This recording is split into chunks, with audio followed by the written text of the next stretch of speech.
Hi everyone! I have to say I could visibly see Amy in front of me when I first looked at this chart. It describes all of it, all of her.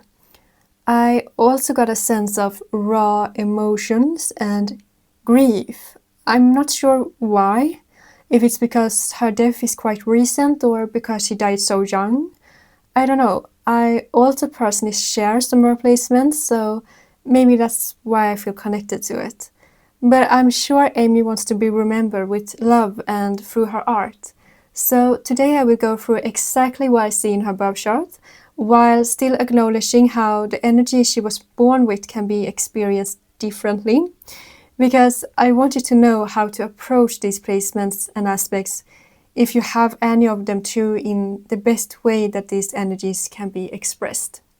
So the first thing that caught my eye, and this made me understand immediately that this is Amy Winehouse's chart, is her sun, her identity, being intertwined with Mercury, her communication in the 5th house, the house of creativity and self-expression. And this is talent x100. When it comes to using your voice, thoughts, your communication to express yourself creatively. And the sun makes this a huge part of your identity. So this tells us how Amy Winehouse was such a talented both writer and singer. Her Mercury is basically the star placement in this case, because it allowed her to use words, her thoughts, her voice to communicate her experiences in a very creative way. So singing became her natural outlet of expressing her feelings in a way that makes us feel like we get direct access to our inner world.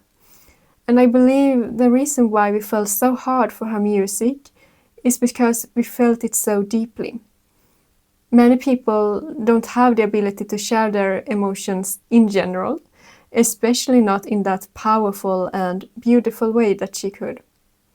And having the sun and Mercury being in Virgo brings out another side to her story, because this placement can blindside us into believing everything she did was effortless. I'm seeing an ice skater in front of me, and they're doing all of these difficult and beautiful jumps and spins, and it looks so easy to them. But in reality, there's immense work and practice behind it that we don't see. We just see the performance. And that's what Virgo brought out for Amy too.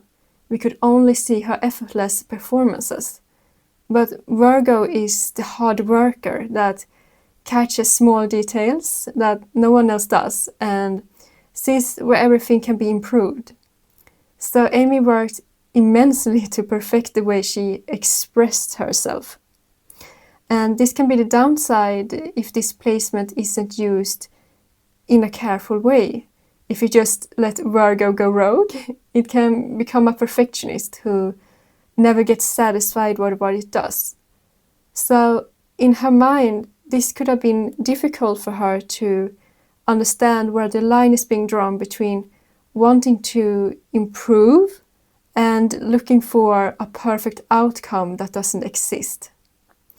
But we also can't forget that the sun and Mercury being in Virgo and not another sign was crucial for her ability to work with and develop her talents and not just let them become stagnant. But that perfectionist tendency is important to acknowledge because of her Chiron, which is her deepest wound.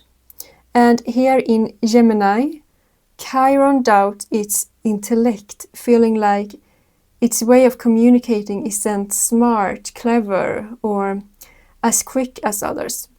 And the 12th house places this wound in the subconscious mind and can make you hesitate before expressing your thoughts.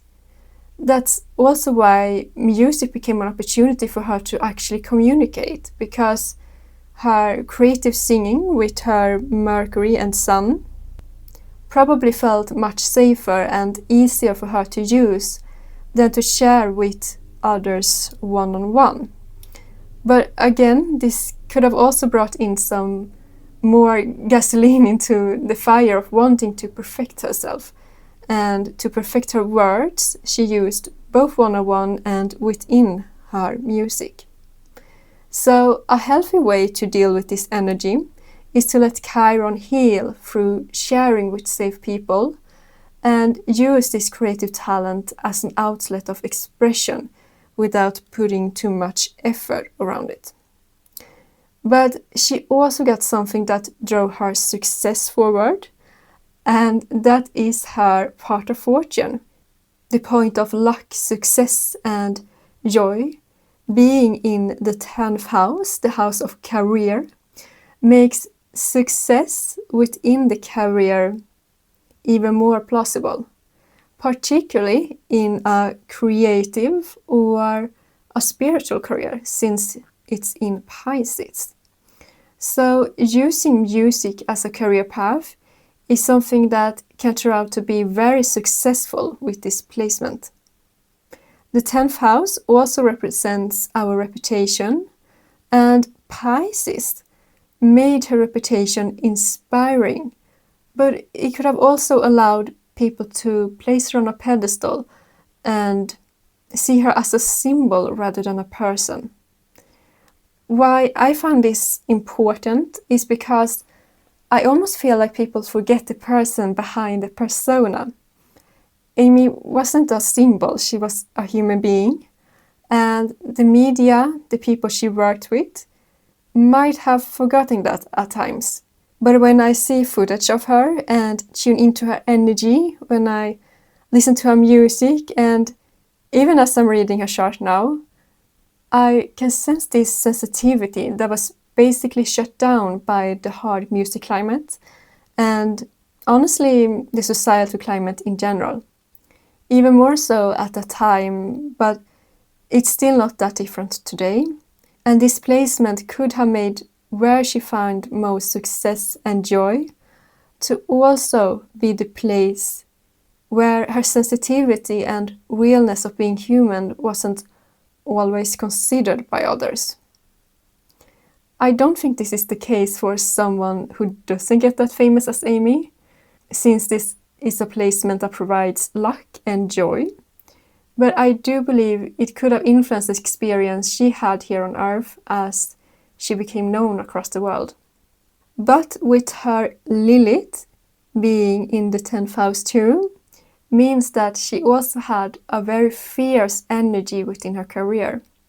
The rawness of Lilith expands the originality of Aquarius, which it's in, and here Lilith is challenging the traditional beliefs, and with it being in the 10th house, it rejects authorities like bosses, and it wants to do everything in its own way, particularly within one's career. So this must have brought her drive to make her own way in the world even more important, because she would probably not thrive in a traditional career where she didn't have a voice of her own.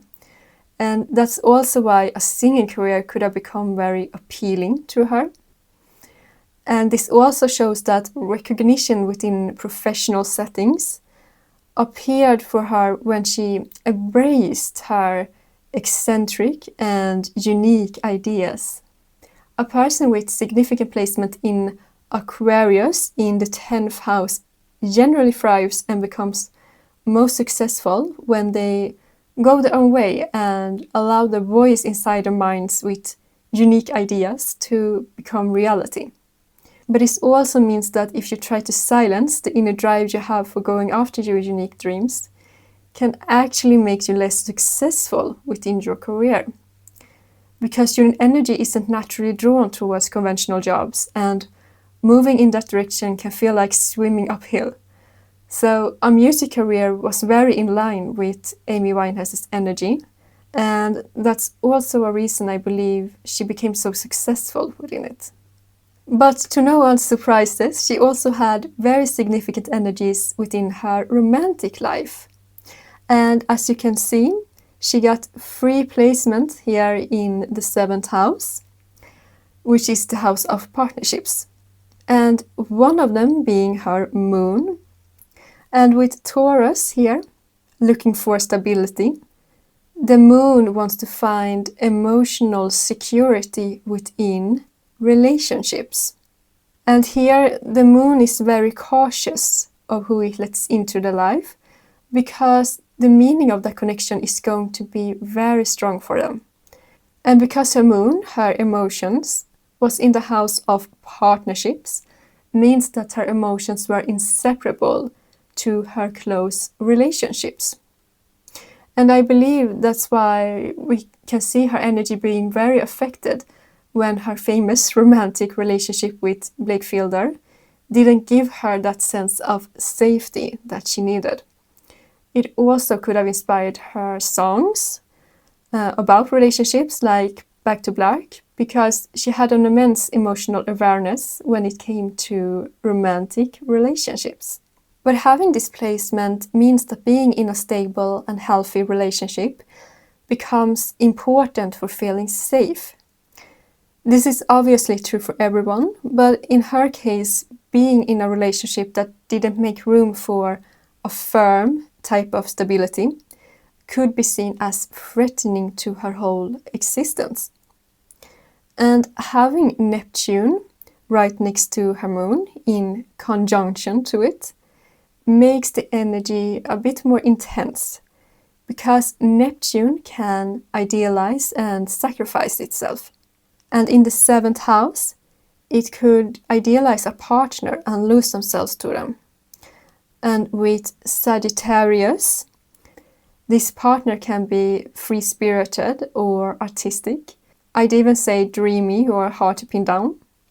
So the healthy way this can express itself is through Neptune bringing its deep compassion and unconditional love to partnerships.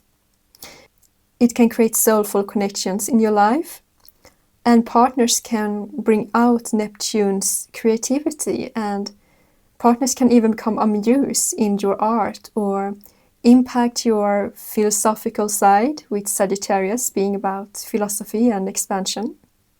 So this explains how Amy was able to use her experiences within partnerships in her art. It can also explain her unconditional love for her partner, but it can also describe how she might have idealized Blake and perhaps even got lost in the relationship. She might have wanted a partnership to feel transcendent, like ordinary partnerships or love wasn't enough if it didn't contain sacrifice. And this is the more unhealthy expression of Neptune being here, which could happen if the circumstances allowed it to. But this can explain why she stayed in her on and off relationship with Blake that didn't bring her the stability she was actually looking for, because Neptune has put someone on a pedestal and didn't want to bring them down. Again, it doesn't mean she had to use this energy in that way. It's just what happened. And that's the power of astrology, because as we find out this placement for ourselves, we can see the patterns for what they are and use them in a more positive way. So when it comes to Amy's addictions, I want to be careful, as no placement or aspect can directly cause an addiction. This is just how I describe she expressed the energies. But as always, they can be expressed in a very powerfully positive way too, which we will talk about as well. But having her Neptune here, squaring her Sun, and that's the line right there, means that her Neptune can bring out uncertainty around the Sun, her identity, as Neptune blurs boundaries and a square creates a tense energy, and this could have impacted her personal boundaries negatively. It could also mean that Neptune makes the Sun wants to escape itself. So addiction here could have been a way for her to escape. But this aspect can also fuel creativity with Neptune, bringing the imagination and being expressed through the 5th house. This helps that inner world to be shown to the world. And as I'm reading her chart, I just have to say that her sensitivity becomes more and more prominent. I'm almost shaking my words before I speak them because it feels like everything can act as a trigger. So her sensitivity could have been triggered easily, particularly when it came to her addictions, since me talking about it made the energy just blossom up. So high stress scenarios could have been extra triggering for her. I'm also hearing everything is on display for some reason. She may have not enjoyed when her music started playing at like a public space or something like that.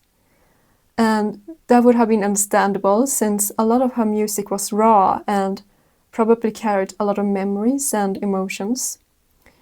It also makes me think that she might have had a difficult relationship with the media and how she was portrayed in it.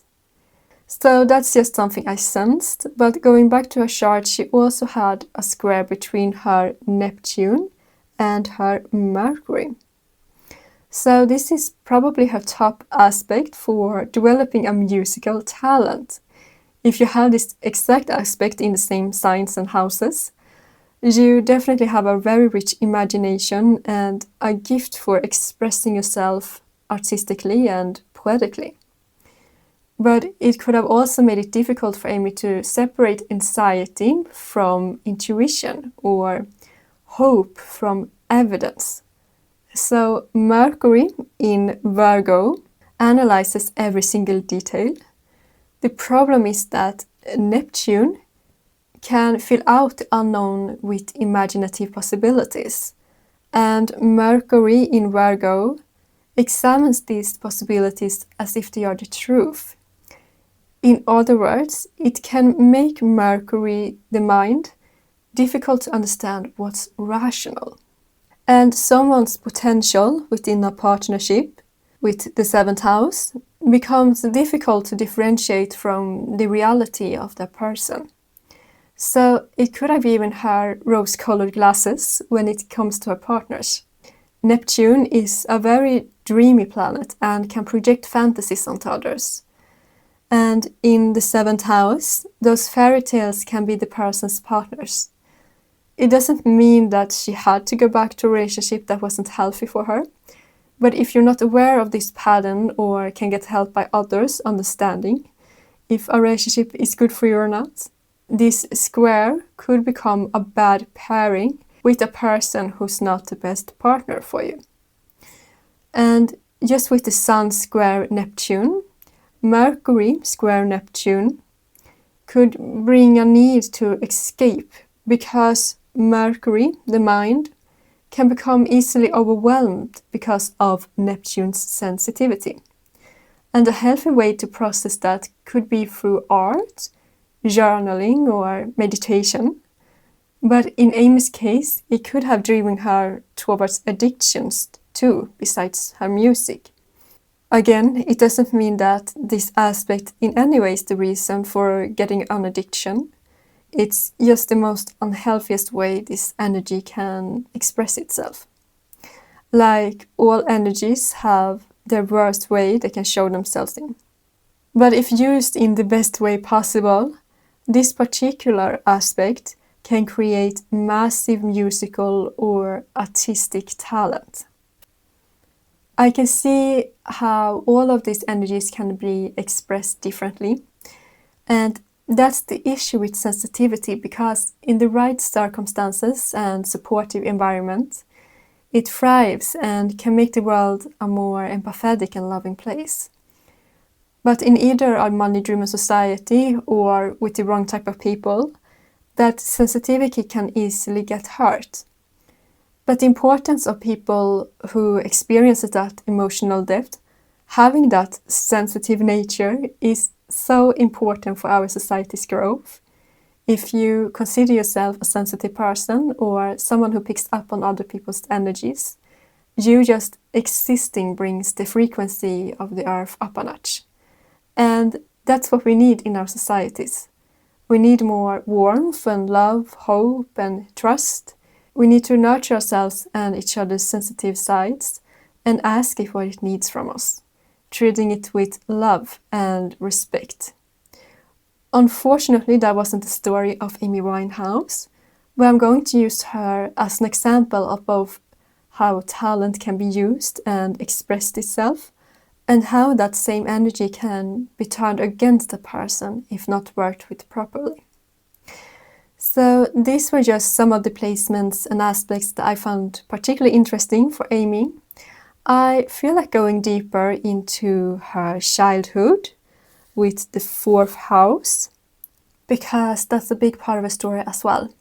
So if you're interested in hearing about that, I'm going to go for it in my next letter on Substack, and I will leave a link to my letter in the description box. If you want me to write a book about you based on your birth chart, I will leave a link to that too. And yeah, thank you so much for watching. I hope to see you in the next video. Bye!